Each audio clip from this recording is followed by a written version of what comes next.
আলহামদুলিল্লাহ, আমরা চমৎকার আলোচনা শুনতেছিলাম হযরত মাওলানা ফয়সাল হুসাইন সাহেবের কাছ থেকে। এই পর্যায়ে গুরুত্বপূর্ণ তাকরীর পেশ করবেন বিশিষ্ট আলেমে দ্বীন মুফতি মোহাম্মদ শরীফুল ইসলাম নোমানী সাহেব। আমি হজরতের মূল্যবান তাকরীর পেশ করার জন্যে উদারতা আহ্বান করছি। আলহামদুলিল্লাহ, চমৎকার বয়ান পেশ করতেছিলেন আপনাদের এই সম্মানিত ইমাম ও খতিব মুফতি শরীফুল ইসলাম নোমানী সাহেব।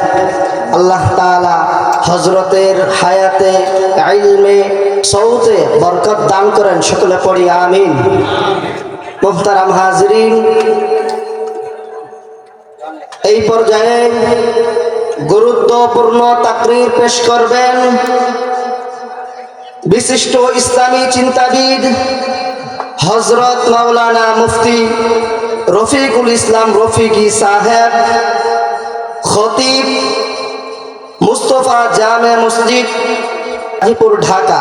আমি হজরতের সার গর্ব তাকরীর পেশ করার জন্য বিনীতভাবে আহ্বান করছি।